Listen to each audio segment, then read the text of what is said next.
اس دور کا سب سے نمایاں رجحان یہ ہے کہ جو تم ہو وہ نظر نہ ہو. یہ معاشرے کا دباؤ ہے جو ہمیں اس بے معنی اداکاری پر مجبور کرتا ہے. ہم باہر سے بہت ثابت و سالم اور حشاش بشاش نظر آتے ہیں لیکن اندر سے ریزہ ریزہ اور اذیت زدہ ہوتے ہیں. معلوم نہیں کہ ہم نے اس معاشرے کے ظالمانہ دباؤ کو کیوں قبول کر رکھا ہے. آپ ہرگز خوش نہیں ہیں مگر آپ کی یہ مجال نہیں ہے کہ خوشحال نظر نہ آئیں.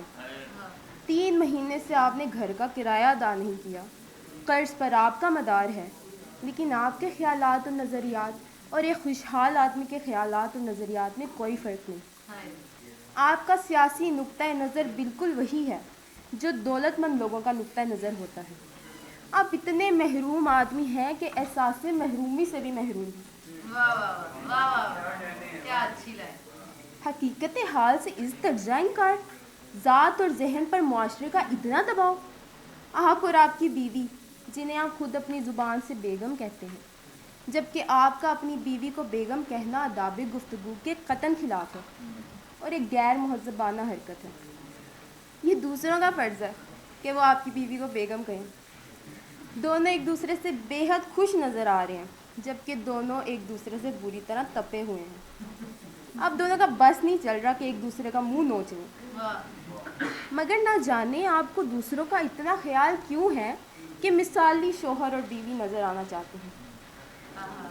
سوال یہ ہے کہ ہر حال میں مثالی شوہر اور مثالی بیوی نظر آنا آخر کس نظام اخلاق اور کس نظام تہذیب کی روح سے لازمی اور ضروری ہے جبکہ معاملہ اس کے برعکس ہے. اگر آپ بالکل بجا طور پر اپنی بیگم کی چٹیاں کھینچ لیں اور وہ آپ کا گریبان تو کیا قیامت آ جائے گی. مگر لوگ کیا کہیں گے؟ لوگ کیا کہیں گے؟ کچھ بھی نہیں، انہیں کہنے دیجیے. حد سے حد یہی تو کہیں گے کہ دونوں نے شادی کی تھی جو ناکام ہو گئی. چلیے قصہ پاک ہوا مگر آپ ہیں کہ معاشرے سے بے تکان جھوٹ بولے چلے جا رہے ہیں. جناب، آپ کل سے جس بددلی اور بیزاری میں مبتلا ہیں کیا اس کے ہوتے ہوئے آج آپ کو داڑھی بنانا زیب دیتا تھا؟ اور آپ نے داڑھی نہیں بنائی، بال بھی سنوارے، خوشبو بھی لگائی ہے. میری خواہش یہ ہے کہ یہ سب کچھ آپ نے اپنی خاطر اور اپنی بددلی اور بیزاری کو دور کرنے کے لیے کیا ہو. مگر میں جانتا ہوں کہ ایسا نہیں ہے بلکہ آپ نے یہ سب کچھ لوگوں کے لحاظ میں کیا ہے تاکہ وہ آپ کو ایک شائستہ اور نستعلیق آدمی سمجھیں. میں تو یہ جاننا چاہتا ہوں کہ اگر آپ بددل اور بیزار ہیں اور بددل اور بیزار نظر بھی آ رہے ہیں تو اس میں عیب کی کیا بات ہے؟ شاید آپ یہ سمجھتے ہیں کہ معاشرہ آپ کا بددل اور بیزار نظر آنا پسند نہیں کرے گا. یقیناً ایسا ہی ہے، اور جب ایسا ہے تو اس بے حس و ناہنجار معاشرے پر لعنت کیوں نہیں بھیجتے؟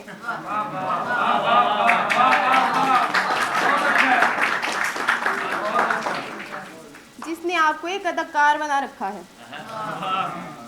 آپ مجھ پر شبہ نہ کریں، میں آپ کو بہکانے کی کوشش نہیں کر رہا. میں خود پیچ و تاب میں مبتلا ہوں، خود بھی اسی صورتحال سے دوچار ہوں جس سے آپ دوچار ہیں. ہو سکتا ہے میری کیفیت آپ سے زیادہ اذیتناک ہو، مجھ میں آپ سے زیادہ دوگلا پن پایا جاتا ہوں. یہ دوگلا پن ہی تو ہے کہ ہماری کیفیت ہے پر ہم ظاہر کچھ اور کریں. یہ ساری حرکتیں محض اس لیے کی جاتی ہیں کہ آدمی شائستہ اور بردبار نظر آئے. گویا شائستگی اور بردباری کا مطلب یہ ہے کہ آدمی ہر لمحہ اپنے آپ سے جھوٹ بولے اور ایسا نظر آئے جیسا ہو نہیں. اگر شائستگی یہی ہے تو کیا اس کے ایک انتہائی بیہودہ شے ہونے میں کوئی شبہ کیا جا سکتا ہے؟